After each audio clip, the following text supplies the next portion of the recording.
Une production, Les Podcasteurs.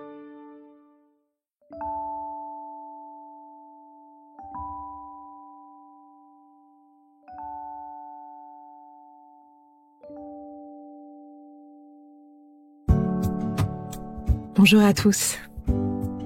Avant de débuter l'épisode du jour, j'ai une grande nouvelle à vous annoncer. Je crois que vous connaissez les liens très forts que j'entretiens avec l'application de méditation en pleine conscience nommée Petit Bambou. Eh bien, grâce à leur confiance et à leur soutien, j'ai eu la chance de créer un programme à leur côté. C'est donc avec une immense joie que j'ai pu imaginer un programme exclusif vous invitant à explorer les facettes de l'audace à travers 12 séances. Chaque séance propose un chemin à travers une réflexion philosophique, une lecture inspirante et un temps de pratique. J'ai choisi ce thème parce que l'audace me semble être un sujet majeur. Et oui, qui n'a jamais rêvé d'être audacieux ? Lorsqu'on cherche le terme audace dans Google Images, on tombe sur des centaines de photos d'individus, les yeux fermés, en train de sauter d'une falaise pour parvenir de l'autre côté. L'audace serait donc ce curieux élan qui nous permet de faire des choses aussi folles que de sauter entre deux falaises sans vraiment savoir pourquoi, ni même si on va y arriver. Mais est-ce si simple ? Est-ce qu'il suffit de fermer les yeux pour s'élancer ? Que faire du risque de s'écraser ? De la peur de mal faire, de la crainte de décevoir, de se décevoir ? L'audace n'est-elle qu'un synonyme de culot, de prise de risque insensée ? Ce programme est une invitation à honorer l'audace, ou plutôt nos audaces. En les décortiquant, en y posant un regard philosophique, nous nous exerçons à les solidifier, à leur donner la place que l'on désire. Ce n'est pas une obligation, ni une injonction, mais plutôt une proposition qui peut nous aider à mettre encore plus d'élan dans nos vies. Et au bout du compte, à oser être celui que l'on souhaite être. J'ai hâte de vous faire découvrir ce programme que vous pourrez trouver sur l'application Petit Bambou. J'y ai mis beaucoup d'amour. N'hésitez pas à me dire ce que vous en avez pensé. Et maintenant, place à l'épisode. Bonjour. Oui, bonjour. Vous savez, je suis toujours Marie-Robert. Depuis maintenant plus de 3 ans, j'ai une proposition à vous faire. Et si la philosophie devenait sexy ? Et si elle cessait d'être abstraite pour venir éclairer nos jours comme nos nuits ? Et si elle quittait l'espace confiné des bibliothèques et qu'elle venait se faufiler dans notre quotidien ? Fini les dissertations et les mauvais souvenirs de terminale. Ici, on change de ton. La philosophie n'est pas une méthode à suivre, elle est un pas de côté. Elle nous permet de prendre du recul sur les gens, les choses, et aussi sur tout ce qui nous submerge. Soudain, par la magie des mots et du raisonnement, on aborde les événements de la vie autrement. Et on parvient même à trouver du confort dans des zones d'inconfort. Bref, on apprend à se faire du bien. C'est pourquoi, durant ces quelques minutes en votre compagnie, je n'ai pas d'autre ambition que d'arrêter les compteurs et de partager une bulle de respiration. Laissons-nous inspirer et faisons ensemble notre désormais traditionnel petit pas de côté. En 1964, Charles Aznavour chantait « Le temps qui va, le temps qui sommeille, le temps sans joie, le temps des merveilles, le temps d'un jour, temps d'une seconde, le temps qui court et celui qui gronde. Le temps et rien d'autre, le tien, le mien, celui qu'on veut nôtre. » En un refrain, le chanteur Charles Aznavour avait déjà cerné les contours de notre impossible rapport au temps. Nous ne pouvons pas vivre sans lui, et pourtant, il ne cesse jamais de nous manquer. Vertige d'une modernité compressée par l'urgence, la réaction, l'accélération continue. Les agendas se noircissent, se segmentent. Pour certains, dont je fais partie, les couleurs catégorisent les activités.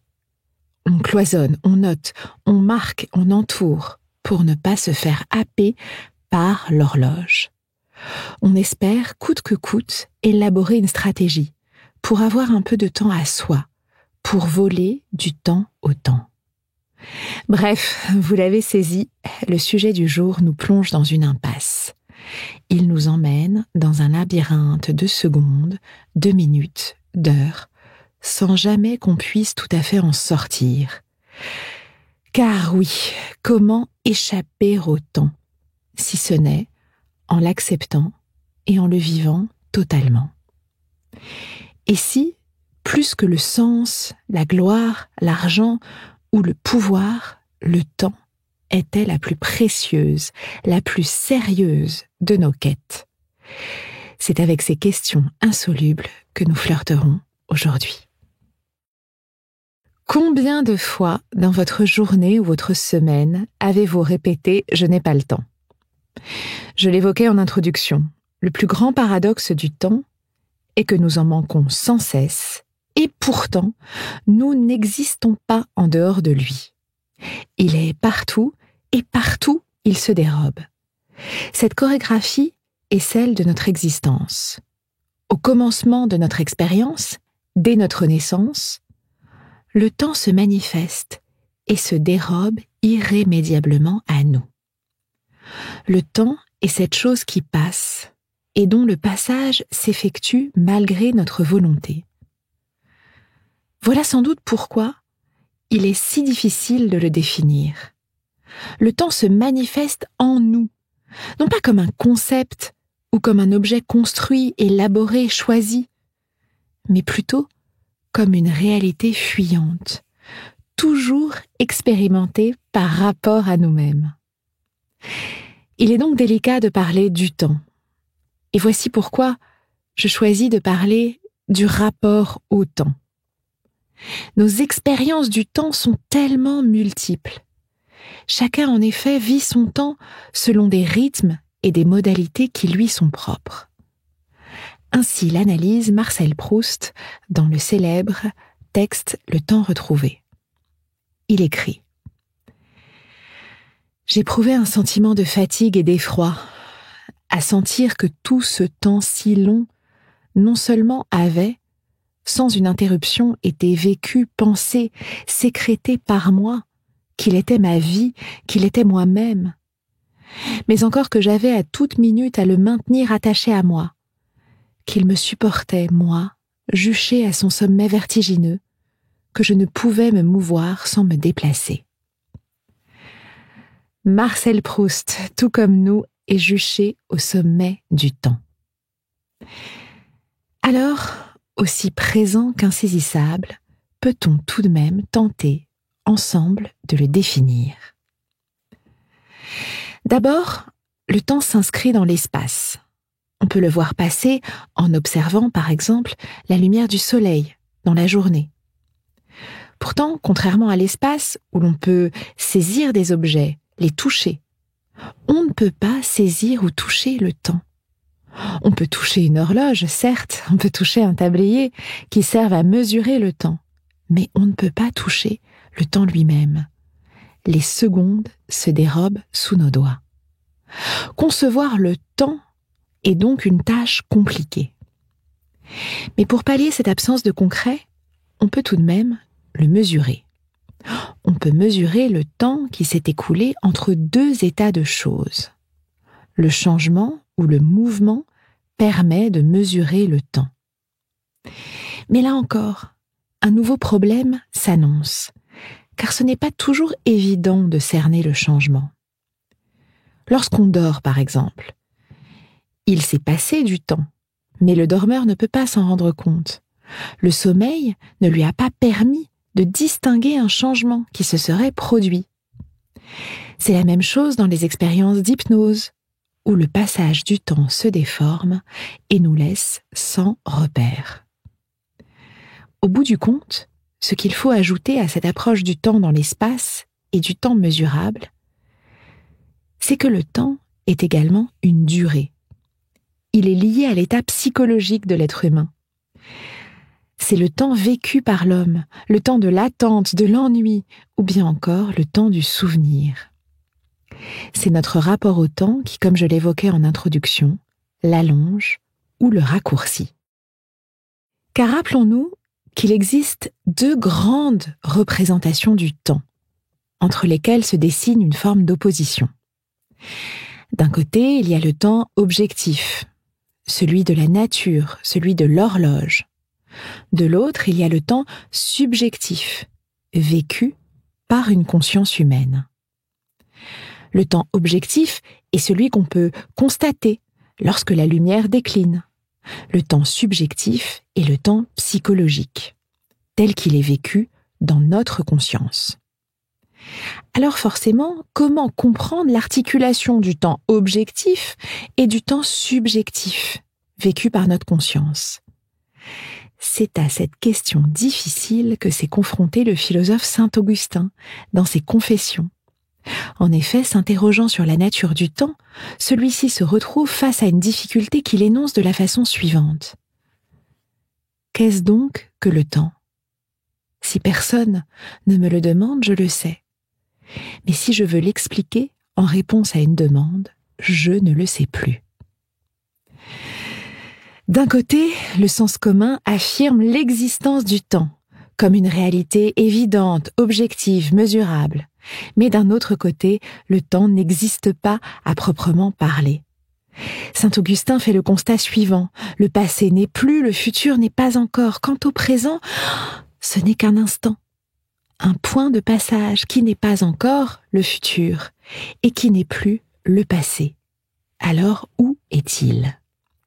La saisie de la nature du temps constitue une sorte d'aporie, c'est-à-dire une difficulté que la pensée n'arrive pas à résoudre.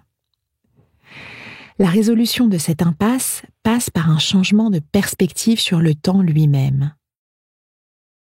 Il apparaît à saint Augustin que le temps mesuré ne correspond pas au mouvement des choses, mais se situe plutôt à l'intérieur de l'homme. Ainsi, ce n'est que pour un esprit humain qu'il est possible de parler de temps. Qu'est-ce que raconte le temps ? Il ne raconte rien d'autre que notre histoire. Et c'est le philosophe Henri Bergson qui est celui qui oppose le mieux le temps de la science et la durée de la conscience. Le temps qui se distingue de la durée. La durée désigne, dans la terminologie de Bergson, le temps justement psychologique, qui est subjectif et relatif. Alors que le temps est extérieur à l'homme, la durée lui est intime. Comme la durée est éprouvée par un sujet, elle ne peut pas être divisée, elle ne peut pas être mesurée, car la conscience est un flux homogène. L'idée est simple, et le philosophe illustre cette spécificité de la durée en donnant l'exemple de la perception de la fonte d'un sucre dans l'eau. Je vous lis l'extrait. « Si je veux me préparer un verre d'eau sucrée, explique Bergson, j'ai beau faire, je dois attendre que le sucre fonde. Ce petit fait est gros d'enseignement, car le temps que j'ai à attendre n'est plus ce temps mathématique qui s'appliquerait aussi bien le long de l'histoire entière du monde matériel, lors même qu'elle serait étalée tout d'un coup dans l'espace. Il coïncide avec mon impatience, c'est-à-dire avec une certaine portion de ma durée à moi, qui n'est pas allongeable ni rétrécissable à la volonté. Ce n'est plus du pensé, c'est du vécu. Vous le comprenez à travers cet exemple du sucre. La durée éprouvée par la conscience est différente du temps des horloges, parce qu'elle est propre à l'individu, à un état d'esprit, à des circonstances. Elle est donc pour Bergson le temps véritable, qui n'est pas accessible pour la science, qui n'est pas accessible par une horloge. Même si tout s'accélère autour de nous, nous ne pouvons pas nous défaire de notre durée intime. Et c'est pour cela que très souvent, plus ça va vite, plus on se sent à la ramasse. Pas tellement parce que nous sommes lents, mais parce que le temps ne signifie pas grand-chose. Est-ce ce déchirement entre le temps des montres et notre temps intime qui nous conduit à avoir la sensation de manquer de temps si souvent ? Pour le philosophe Éric Fiat, la durée de Bergson nous permet également de comprendre un phénomène qui, j'en suis sûre, vous est familier, c'est le décalage de rythme entre deux individus. Éric Fiat est spécialiste de l'éthique médicale et il étudie l'éloignement des temporalités entre l'homme rapide et le malade atteint d'une pathologie qui le ralentit. Tous deux ressentent les durées différemment, ce qui crée des discordances. Dans une moindre mesure, en entreprise, nous pouvons aussi nous trouver confrontés à des collègues qui n'ont pas le même rythme que le nôtre. Parfois, nous sommes plus lents, car nous ne maîtrisons pas tout à fait le dossier. Alors, nous faisons attendre. Et parfois, c'est l'inverse. Nous attendons. C'est pareil dans les salles de classe. Éric Fiat note que la discordance des temps est l'un des plus grands obstacles au vivre ensemble. Le temps, vous l'avez compris, est donc cette donnée abstraite et pourtant mesurable, cette donnée réelle qui devient parfois cruellement subjective. Entre les deux, le temps des montres et la durée, c'est la pagaille, et parfois même la douleur, l'arrachement, la culpabilité, le vertige, celui de n'être jamais au bon endroit, au bon moment. Dans son remarquable ouvrage, au titre évocateur « Accélération », le philosophe Hartmut Rosa, dont je parle souvent, souligne à quel point aujourd'hui tout va trop vite. On voyage plus vite, on travaille plus vite, en chevauchant des tâches, on mange plus vite, on séduit plus vite. Pourtant, ces gains apparents vont de pair, nous le disions, avec le sentiment de ne plus avoir une minute à soi. Au cœur de cette logique paradoxale, il y a ce fameux processus d'accélération. Selon lui, l'accélération définit l'essence de la modernité. Mieux que la rationalisation, l'individualisation, la division du travail ou la domestication de l'homme et de la nature. Ce qui fait que nous sommes des individus postmodernes, c'est précisément ce sens de la vitesse. Hartmut Rosa distingue 3 types d'accélération. Celle du vécu individuel, celle de l'accélération technique, celle du changement social et culturel. Il écrit « Il s'est écoulé 38 ans entre l'invention du poste de radio à la fin du XIXe siècle et sa diffusion à 50 millions d'appareils, tandis que cela n'a pris que 4 ans pour la connexion à Internet. Le rythme des innovations, la diffusion de la mode, tout va plus vite. Et à l'échelle d'une vie, nous changeons de métier, de conjoint, d'orientation politique parfois, en tout cas beaucoup plus souvent qu'autrefois. Il s'agit sans cesse d'être flexible. En somme, tout, même notre durée intime, s'est accéléré. Sauf que, historiquement considérée comme libératrice pendant plus de 2 siècles, la vitesse met aujourd'hui en péril la conduite de nos existences. Et peut-être, plus grave encore, la possibilité même d'une action politique capable de transformer le cours de l'histoire. Car l'accélération, selon lui, a tout simplement pétrifié le temps. L'idée est simple, à force d'aller trop vite, tellement vite, on ne fait plus rien. Vous voyez tous les dossiers qu'il faut traiter en urgence sur votre bureau ? Eh bien, il y en a tellement qu'on ne les ouvre plus. Le vertige du temps qui fuse finit par immobiliser l'homme, à la fois surmené et désœuvré sur le plan existentiel, donc in fine contre-productif. Car nul n'échappe aux effets de l'accélération. Ces effets touchent à la fois à la vie personnelle et à la vie sociale. À l'échelle individuelle, d'abord, c'est le stress, l'hyperactivité ou au contraire la dépression, qui deviennent des pathologies de plus en plus fréquentes aujourd'hui. Alors, face à ce déferlement minuté, où trouver du sens? Comment construire sa pensée? Comment renouer avec sa durée intime? Une durée acceptable qui ne balaye pas tout sur son passage. À cette réflexion sur le temps, il faut rajouter une idée, peut-être la plus étrange et la plus complexe à accepter. Le temps, aussi accéléré soit-il, est irréversible. On ne peut pas revenir en arrière. On parle de flèche du temps en physique pour caractériser le passage d'un état de l'univers à un autre état. On considère alors le temps comme devenir, c'est-à-dire comme succession d'états différents qui sont irréversibles. Savoir que le temps passe et qu'il est irréversible fait de la mort la destinée de tout homme. Et c'est souvent cette perspective qui est à l'origine de l'angoisse existentielle de l'homme. Prendre conscience de son existence, c'est prendre conscience du caractère irréversible du temps, et par conséquent du terme nécessaire de la vie qu'est la mort.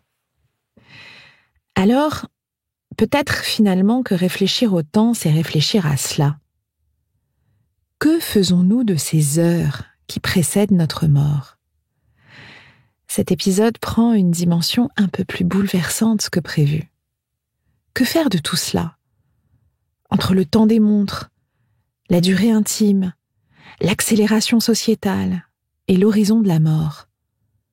Comment ne pas suffoquer ? Et si l'une des clés était d'appréhender le temps autrement ?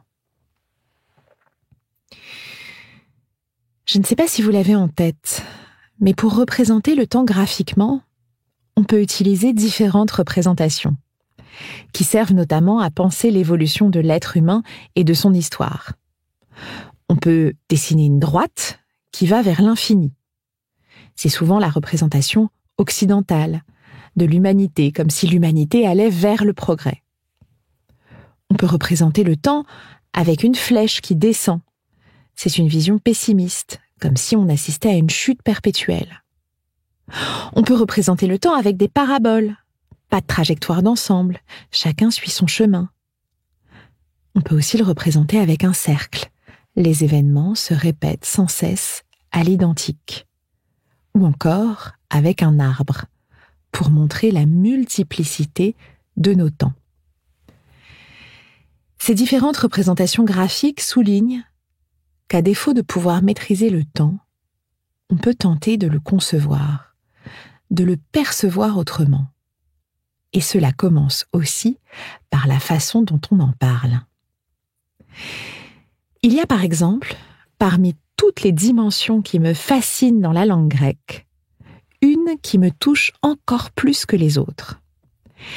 C'est justement ce curieux rapport au temps que décrit si bien l'essayiste italienne Andrea Marcolongo. Les Grecs de l'Antiquité ne se préoccupaient pas du temps. Ils étaient indifférents à ce temps des montres, à ce temps dévastateur dont nous parlions. Cette prison pour nos esprits qui ne cesse de s'essouffler entre un passé nostalgique, un présent débordé, un futur effrayant. Et si les Grecs parvenaient à se libérer du temps, c'est qu'ils ne se posaient pas la question du quand. Ils préféraient celle du comment. L'interrogation soudain se métamorphose. Elle conquiert un nouveau territoire. Comment adviennent les choses ? Non pas quand adviennent les choses. On ne cherche pas à connaître l'heure, la date, ni aucune autre ligne de démarcation temporelle, mais on cherche plutôt à découvrir le déroulement de ce qui s'est passé. L'aspect est une catégorie singulière de la langue grecque. Elle engage à considérer la qualité de l'action, à affiner notre regard, à préciser les contours, et au bout du compte, à définir l'être. Comment les événements nous traversent ? L'enjeu n'est pas la durée, l'enjeu est la transformation. Que se passerait-il si nous demandions non pas « Combien de temps es-tu resté avec telle personne ?» mais « Comment cette relation t'a transformé ?» Nous ne sommes que des commencements et des fins, et entre les deux, nous sommes de l'être. Le schéma passé, présent, futur fige les souvenirs, des faits, des gestes, alors que nous sommes sans cesse en mouvement. Combien de projections futures envahissent notre présent ? Combien de volontés qui, en fait, ne se sont jamais réalisées ? Et si nous quittions le temps des horloges pour nous ouvrir à celui du récit ? D'une façon différente, mais tout aussi poétique, c'est aussi le récit qui entre en jeu dans un terme néerlandais que j'aime beaucoup et qui décrit notre impatience. un futur dont la beauté se conjugue déjà au présent. Ce terme, intraduisible, renvoie à cette ivresse singulière qu'on ressent à l'égard de ce qui vient. Le Voorpret porte en lui l'idée d'un pré-amusement, d'une anticipation qui, pour une fois, n'est pas anxiété, crainte, angoisse, mais porte l'agréable. La psychologue Megan Hayes l'explique. L'idée du terme Voorpret, c'est que plutôt que de nous lamenter des jours, des semaines, des mois que nous avons à attendre avant que le plaisir n'arrive, nous pouvons nous délecter de cette attente. Et pour les Néerlandais, lorsqu'elle est pratiquée correctement, la patience peut être en elle-même un bon moment. Il y a quelque chose ici qui m'émeut, comme si toutes les parois du temps se réconciliaient et formaient un refuge d'apaisement. Ni frustration, ni nostalgie, ni même présent désincarné, mais un Voorpret, chargé de tout ce que nous sommes et aimons. Être capable de le ressentir, c'est avoir en nous une espérance qui s'affirme, un éclat qui remue nos cellules, et surtout, c'est renoncer à l'accélération pour mettre de l'importance dans ce que nous vivons. Le comment des Grecs ou le Voorpret des Néerlandais nous détourne du temps subi pour offrir soudain un temps qui s'habite, s'habille, infuse, un temps qui redevient long. Enfin, qui mieux qu'un homme faisant l'éloge de l'instant présent peut nous aider, ou en tout cas nous convaincre définitivement qu'il faut sortir de cette tornade temporelle. Michel de Montaigne, dans cette perspective, est un formidable guide. Il l'est en vertu de son incitation à nous écouter, à découvrir ce qui est bon pour nous. C'est dans l'intimité de ses essais, dont il débute la rédaction en 1572, que nous allons pouvoir reprendre définitivement notre souffle. Pris dans le vertige de la vie contemporaine, si nous sommes aujourd'hui si souvent épuisés, c'est, nous l'avons dit, parce que nous nous imposons une cadence qui n'est pas la nôtre. On repousse les limites, on sacrifie chaque jour un peu plus notre vie personnelle. On trahit notre nature profonde, sans toujours savoir après quoi on court. Et c'est justement la vanité de cette course que Montaigne, l'heureux et paisible Bordelais, va farouchement dénoncer. Ses essais traitent d'un nombre incalculable de sujets qu'il aborde au gré de ses pensées, mais il réserve une part considérable à la question du temps. Car pour lui, rien n'est plus inutile que chercher à conquérir les honneurs, la gloire ou l'immortalité. Ce que nous érigeons comme des objectifs sont bien souvent des illusions, qui plutôt que de nous porter, de nous motiver, nous coupent un peu plus de nous-mêmes. Combien de dossiers, de réunions, d'espérances, de promotions nous ont conduits à nous séparer de nous, à ne pas respecter notre faim, notre fatigue, notre envie. Montaigne commente cette tendance à l'agitation forcée. Les plus belles vies sont, à mon gré, celles qui se rangent au modèle commun et humain, avec ordre, mais sans miracle et sans extravagance, écrit-il. Il fait l'éloge du calme et de l'humilité. Il se méfie de la démesure. Pour autant, il ne faut pas croire qu'il vante l'oisiveté, la médiocrité, le renoncement. Chez lui, rien ne nous invite à rester dans notre lit. Son enjeu est ailleurs. Il s'agit précisément de respecter son propre rythme, comme il l'énonce dans cette phrase devenue célèbre. Notre grand et glorieux chef-d'œuvre, c'est de vivre à propos. Vivre à propos, voilà sur quoi Montaigne bâtit son édifice intérieur, nous donnant, j'espère, envie de faire de même. Il s'inspire de l'éthique du philosophe antique Épicure, qui recommande, contrairement à ce que la postérité a parfois retenu, non pas de s'adonner éperdument au plaisir, mais d'en user avec justesse. pour simplement atteindre l'état dans lequel notre âme et notre corps peuvent bénéficier d'une pleine tranquillité. Pour y parvenir, pour trouver sa cadence, il faut donc être capable de s'écouter, de se rapprocher de soi, de se sentir. Le risque, si l'on vit en dehors de soi, c'est non seulement de ne pas tenir, c'est-à-dire de craquer, de tomber malade, de passer à côté de son existence, mais aussi de se couper des autres, incapable de sortir du brouillard dans lequel nous nous sommes mis. Vivre à propos est peut-être la seule façon d'habiter le temps avant notre mort.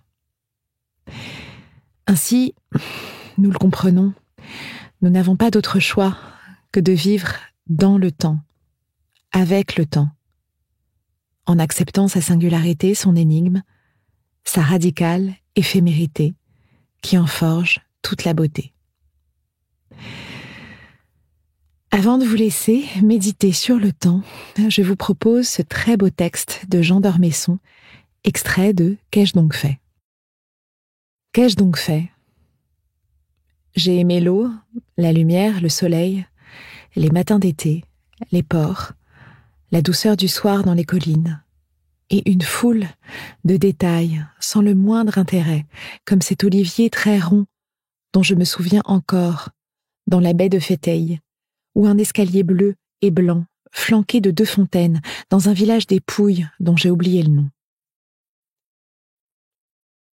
Je ne regrette ni d'être venu, ni de devoir repartir vers quelque chose d'inconnu dont personne, grâce à Dieu, n'a jamais pu rien savoir. J'ai trouvé la vie très belle et assez longue à mon goût. J'ai eu de la chance. Merci. J'ai commis des fautes et des erreurs. Pardon. Pensez à moi de temps en temps. Saluez le monde pour moi quand je ne serai plus là. C'est une drôle de machine à faire verser des larmes de sang et à rendre fou de bonheur. Je me retrouve encore une fois sur ce temps perdu et gagné, et je me dis, je me trompe peut-être, qu'il m'a donné comme ça pour rien, avec beaucoup de grâce et de bonne volonté, ce qu'il y a eu de meilleur de toute éternité, la vie d'un homme parmi les autres. La vie d'un homme parmi les autres, enfin réconcilié avec le temps. J'espère vous avoir donné quelques pistes pour y penser.